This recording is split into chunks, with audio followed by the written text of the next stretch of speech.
नमस्कार साथियों। ज्योतिष की चर्चा में आप सभी के बीच हाजिर हूँ। इसी के साथ आप सभी से आग्रह करता हूँ, चैनल को सब्सक्राइब करें, लाइक करें और शेयर करें। आप सभी का सब्सक्राइब करना एक मोटिवेशन देता है अगले कंटेंट को लेकर आने के लिए, जिससे ज्योतिष को समझना सभी के लिए आसान हो जाए, सभी के लिए फायदेमंद हो। आज का जो एपिसोड है गुरु के गोचर फल को लेकर है। आप सभी को पता है गुरु अभी फिलहाल मेष राशि में गोचर कर रहे हैं और 1 मई 2024 को गुरु वृषभ राशि में गोचर करते हुए इंटर होंगे और वृषभ राशि में अगले 1 साल तक रहने वाले हैं। गुरु का गोचर वृषभ राशि में सिंह लग्न से लेकर वृश्चिक लग्न तक क्या प्रभाव रहने वाला है, आज की चर्चा में हम सभी जानेंगे। आप सभी को पता है गुरु नवोग्रहों में सबसे शुभ ग्रह है। गुरु की कृपा अगर किसी जातक के ऊपर हो जाती है तो वो अपने जीवन में सभी नकारात्मक परिस्थितियों से लड़ने के लिए सक्षम हो जाता है, या फिर उसके जीवन से नकारात्मक परिस्थितियां हट जाती हैं, चली जाती हैं, या फिर ना के बराबर रह जाती है। गुरु का ऐसा प्रभाव है। तो उसी गुरु के गोचर फल को हम लोग जानेंगे। आप सभी के सामने ये 4 लग्नों के चार्ट है। ये सिंह लग्न का चार्ट है, ये कन्या लग्न का चार्ट है, ये तुला लग्न का चार्ट है और ये वृश्चिक लग्न का चार्ट है। सिंह लग्न के चार्ट में गुरु 10वें भाव में कर्म भाव के अंदर गोचर करने जा रहे हैं। जहां पर 2 नंबर लिखा हुआ है ये 10वां भाव है। आप सभी जानते हैं कर्म भाव भी इसको कहते हैं। तो यहाँ पर गुरु गोचर करने जा रहे हैं। इसके क्या प्रभाव होंगे? सिंह लग्न की कुंडली के अंदर गुरु की भूमिका अष्टम भाव के स्वामी ग्रह के रूप में है एवं पंचम भाव के स्वामी ग्रह के रूप में है। पंचम भाव में 9 नंबर लिखा हुआ है और अष्टम भाव में 12 नंबर लिखा हुआ है।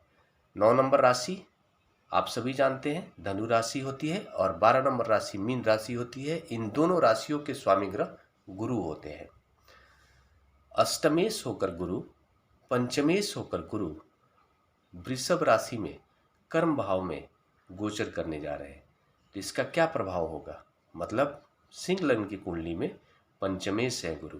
पंचम भाव शिक्षा का भाव है, पंचम भाव संतान का भाव है, पंचम भाव पूर्व जन्म का भाव है और साथ में पंचम भाव आपको यह बताता है कि जातक कितना जीवन में ज्ञान अर्जित करेगा।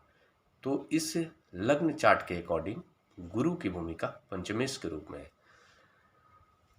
साथ में अष्टम भाव इनोवेशन का भाव है। अष्टम भाव खोजबीन का है, रहस्यवादी ज्ञान का है, गुड़ ज्ञान का है, ज्योतिष के ज्ञान का है, सट्टा मार्केट के ज्ञान का है।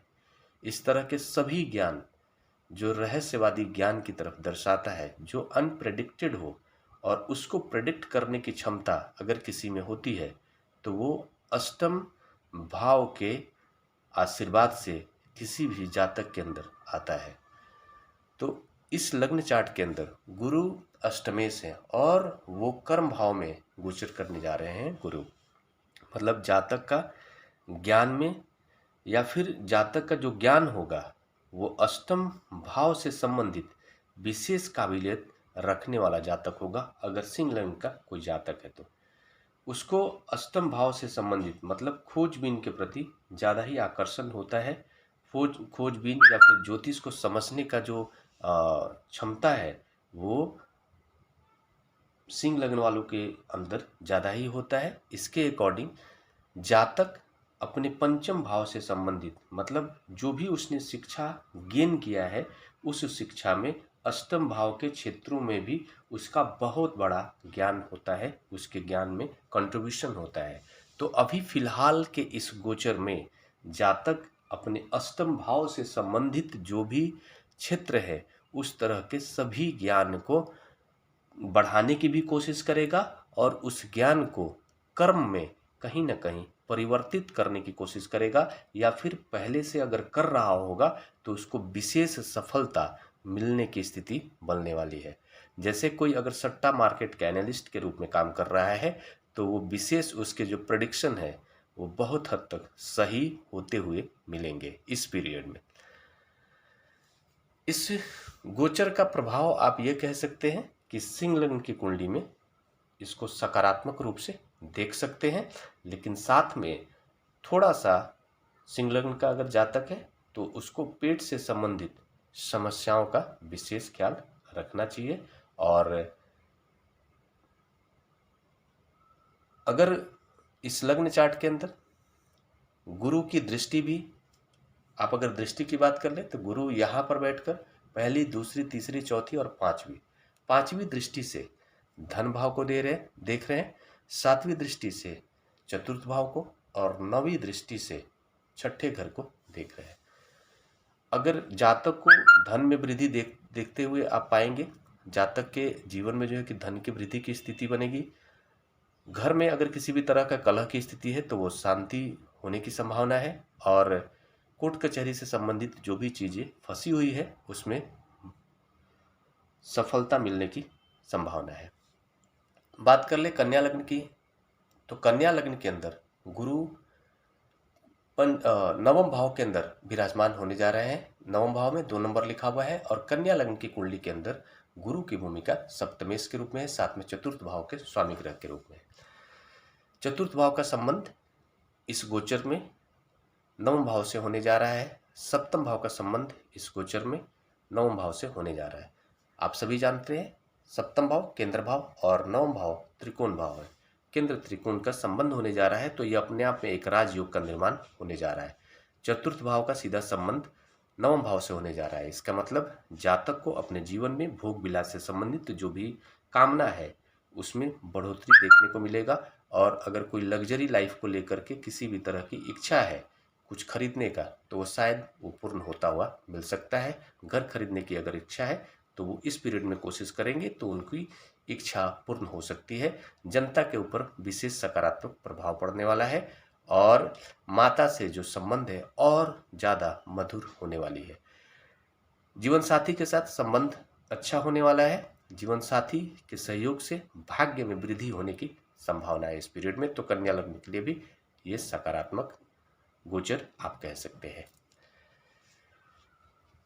पार्टनरशिप में भी बढ़ोतरी देखते हुए हम कह सकते हैं कि कन्या लग्न के चार्ट में सप्तमेश है तो पार्टनरशिप से फायदा होने की संभावना बन सकती है। तुला लग्न के चार्ट के अंदर अगर बात कर ले तो गुरु का गोचर होने जा रहा है अष्टम भाव के अंदर, और तुला लग्न की कुंडली के अंदर गुरु की भूमिका पराक्रम भाव के स्वामी ग्रह के रूप में है एवं छठे घर के स्वामी ग्रह के रूप में है। पराक्रमेश और छठे भाव के स्वामी ग्रह होकर गुरु अष्टम भाव में विराजमान होने जा रहे हैं। एक तरह से देखा जाए तो एक तरह से विपरीत राजयोग का भी निर्माण होने जा रहा है इस गोचर के कारण। छठे भाव का संबंध 8वें भाव से होने जा रहा है, मतलब जातक को गुरु से संबंधित ज्ञान को प्राप्त करने के प्रति उसका पराक्रम बढ़ने वाला है, और जन सेवा के प्रति उसका आकर्षण बढ़ने वाला है। और कोर्ट कचहरी से संबंधित कार्यों में अगर उसका कुछ फंसा हुआ मामला है, किसी से कोई लीगल केस चल रहा है तो उसमें सफलता की उम्मीद बढ़ सकती है। इसके साथ साथ अष्टम भाव से भी संबंध गुरु का होने जा रहा है, तो अष्टम भाव से गुरु का सीधा संबंध होना जातक के मन के ऊपर अष्टम भाव के सभी क्षेत्र हावी होंगे। जातक इनोवेशन को लेकर के बहुत ही एक्टिव हो सकता है, ज्योतिष के ज्ञान को पाने के लिए एक्टिव हो सकता है, और साथ में सट्टा मार्केट से संबंधित ज्ञान को पाने में भी एक्टिव हो सकता है। इसमें थोड़ा सा जो है कि आप ये कह सकते हैं कि जातक को बहुत अच्छा इस गोचर का प्रभाव नहीं कहा जा सकता है, बस एक सामान्य प्रभाव के तौर पर मिला जुला हुआ प्रभाव देखने को मिल सकता है, और थोड़ा सावधान रहने की भी जातक को ज़रूरत है। और सावधान इस मैटर पे रहना है कि उसको कर्ज लेकर के सट्टा मार्केट में पैसे डालने से थोड़ा सा बचना चाहिए। वृश्चिक लग्न के जो जातक हैं उनके लग्न चार्ट के अकॉर्डिंग गुरु का गोचर सप्तम भाव में होने जा रहा है। सप्तम भाव में 2 नंबर लिखा हुआ है। वृश्चिक लग्न के चार्ट के अंदर गुरु धन भाव के स्वामी ग्रह है और साथ में पंचम भाव के स्वामी ग्रह है। धन भाव में 9 नंबर लिखा हुआ है, पंचम भाव में 12 नंबर लिखा हुआ है। धनेश और पंचमेश होकर गुरु सप्तम भाव में विराजमान होने जा रहे हैं। पंचम भाव का संबंध सप्तम भाव से, मतलब केंद्र और त्रिकोण का संबंध होने जा रहा है, तो ये अपने आप में एक राजयोग हो गया। और धन भाव का संबंध सप्तम भाव से होने जा रहा है, तो इसका मतलब ये हुआ कि जातक को पार्टनरशिप से लाभ की स्थिति बनने वाली है, जीवन साथी से लाभ की स्थिति बनने वाली है। गुरु सप्तम भाव में विराजमान हो रहे हैं, तो जीवन साथी के साथ मधुर संबंध और होने की संभावना है। किसी भी तरह के मनमुटाव की स्थिति चल रही होगी तो उसमें बहुत सारे सुधार देखने को मिलने वाला है। पार्टनरशिप में, संबंध में अगर किसी तरह की कटुता की स्थिति है तो वो हट जाएगा और मधुर संबंध होने की संभावना है और पार्टनरशिप से लाभ की स्थिति बनने वाली है। ये सभी प्रभाव जो भी सिंह लग्न का जातक है, कन्या लग्न का जातक है, तुला लग्न का जातक है या वृश्चिक लग्न का जातक है, उन सभी को इस तरह के सभी प्रभाव देखने को मिल सकते हैं। आज के बाद अगले एपिसोड में हम लोग बात करेंगे बाकी के 4 लग्नों की। धनु से लेकर के मीन लग्न तक कवर करने की कोशिश की जाएगी कि इस गुरु के गोचर फल का क्या प्रभाव रहने वाला है। तब तक के लिए मेरा नमस्कार।